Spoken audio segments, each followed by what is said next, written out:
All right, open up your Bibles, if you would, to John chapter 11. John chapter 11. In Jesus' ministry, he raised only 3 people from the dead. Who were they? Who? Okay. Lazarus is one. Okay. God did. But yeah. But I'm not counting that as one of the he did here on earth. I see that more as God raised him. But you can count it 4 if you want.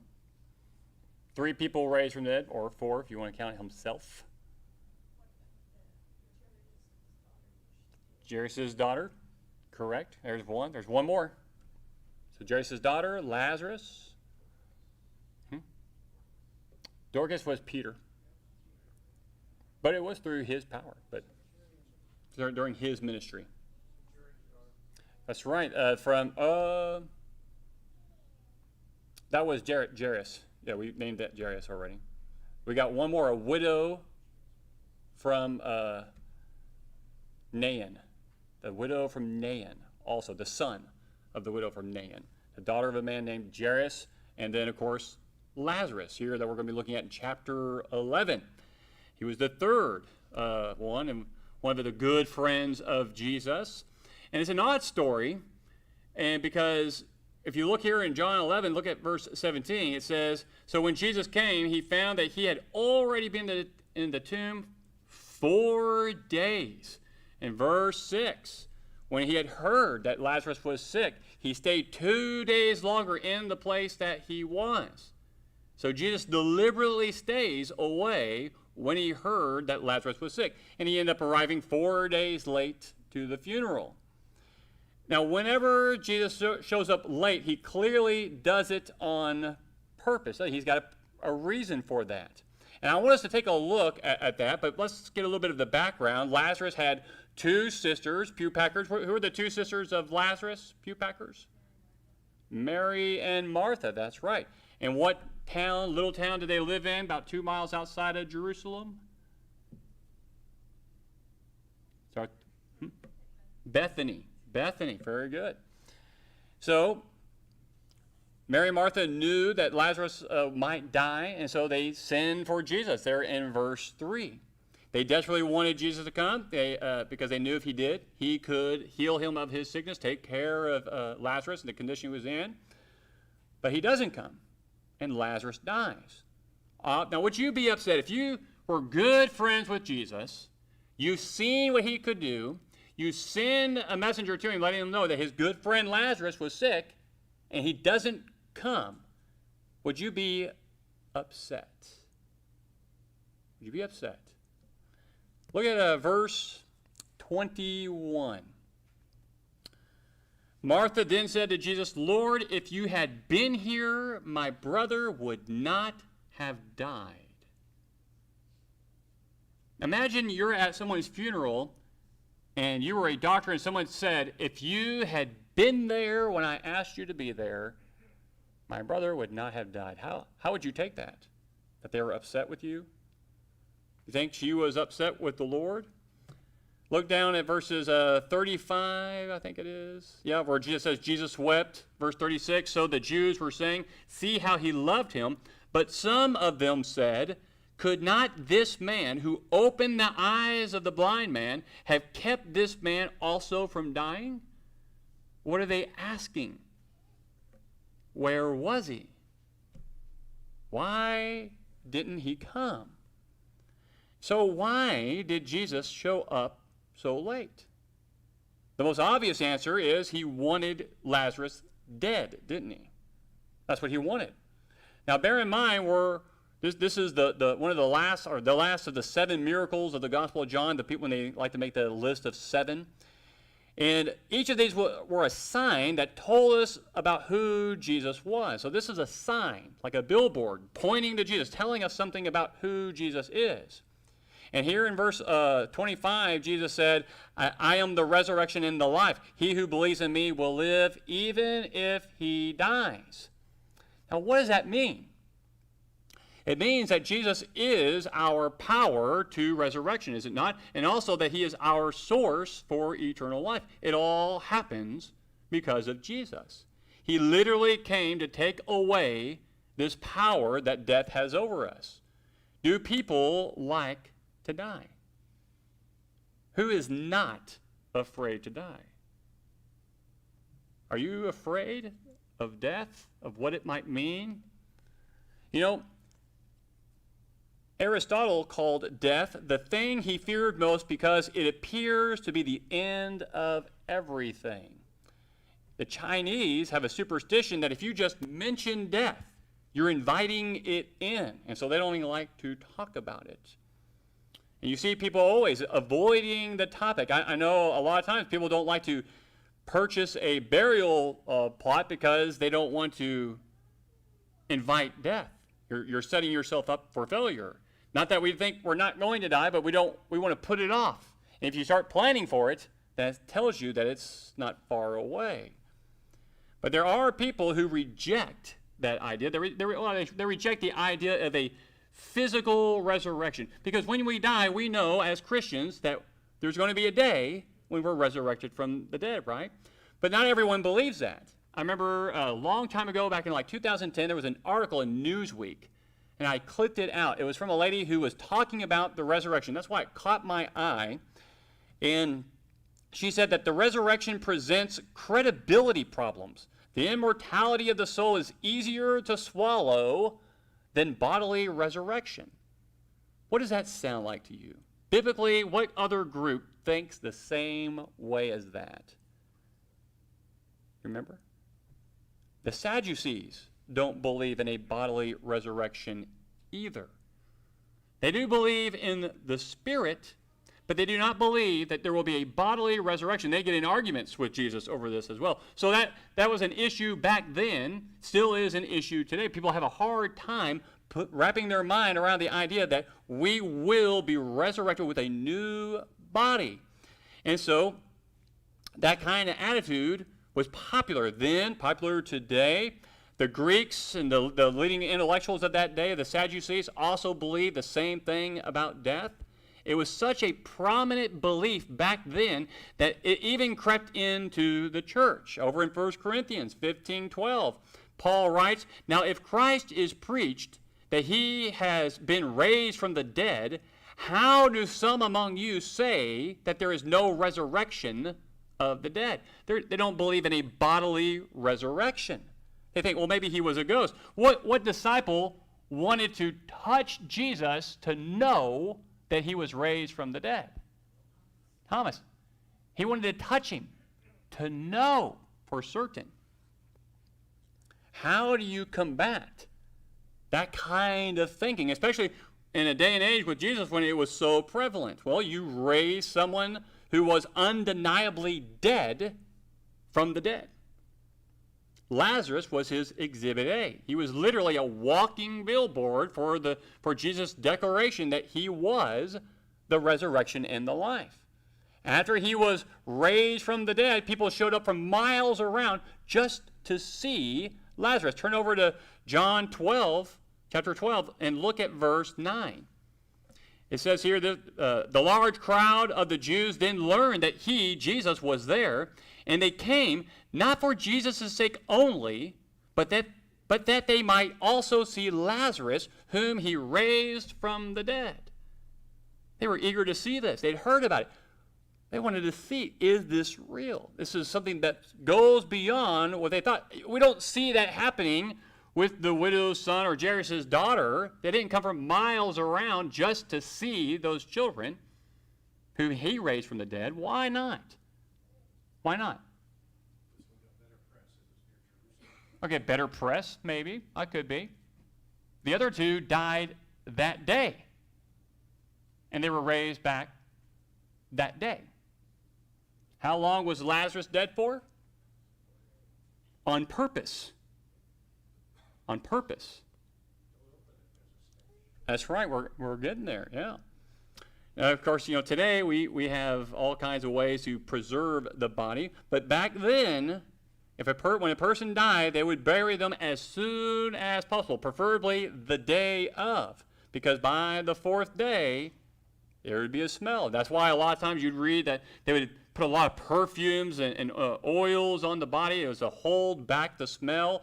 As Jim was pointing out, in verse 39, when Jesus told them to remove the stone, Martha, the sister of the deceased, said to him, "Lord, by this time there will be a stench, for he has been dead 4 days."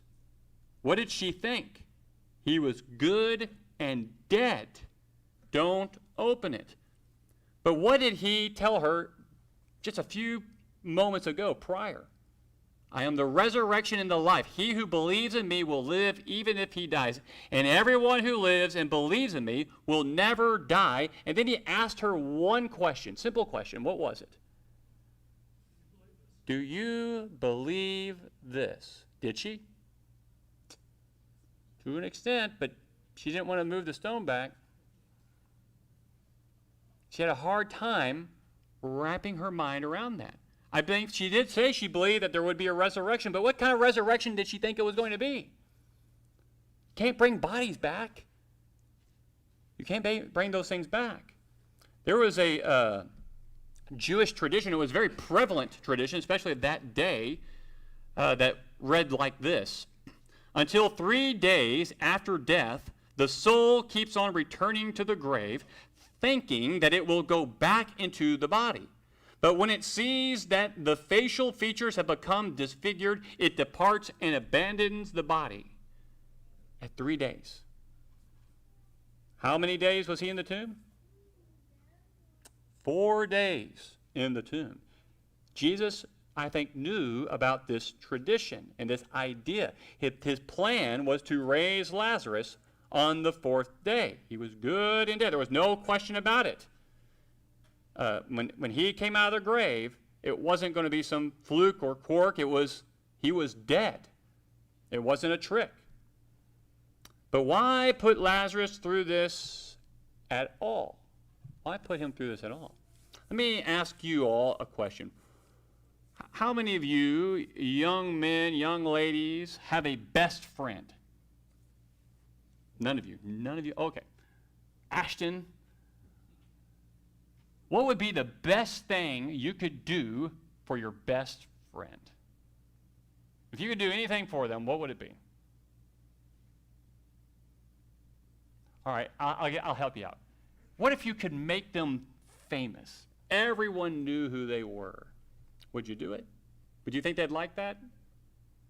Maybe? No, not your best friend? Did Jesus make Lazarus famous?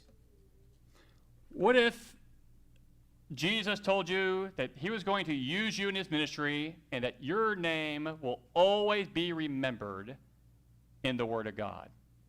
How would you like that? How many people in this world know the name Lazarus? Everyone.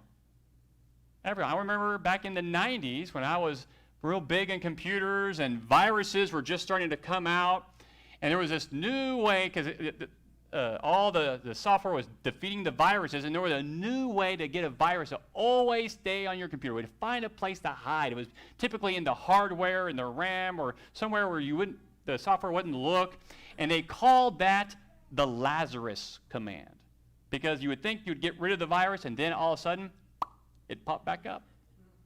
They call it the Lazarus command, because it was coming back to life. Lazarus. Everyone knows what it means. When you say it, you immediately think, even if you don't know anything about Jesus, you know that Lazarus came back to life. Everyone knows it. It's a story we all know, even if we're not religious.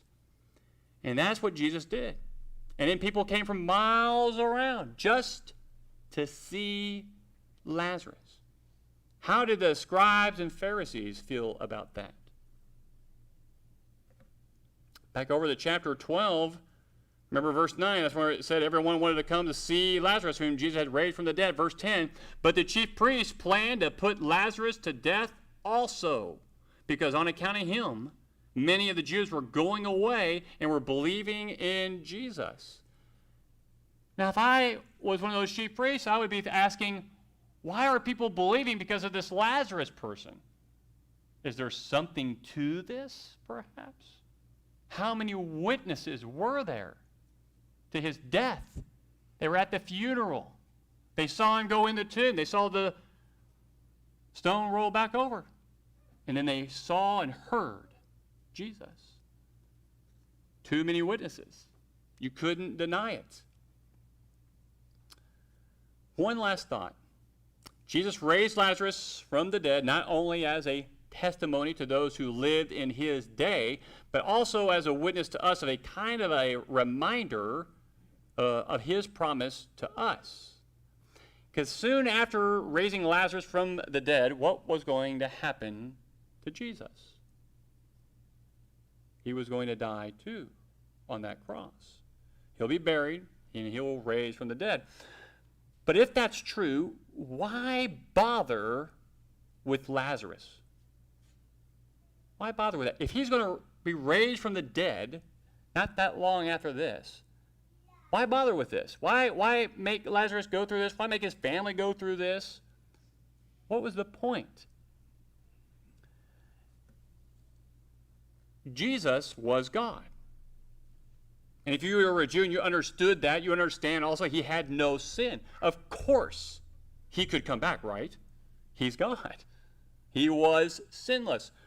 We're mortals. Death's part of the deal for us. So was everyone here. So, I mean, it's pretty awesome that Jesus came back from the dead, but he says he's going to bring us back from the dead. They didn't believe the body could come back and be resurrected.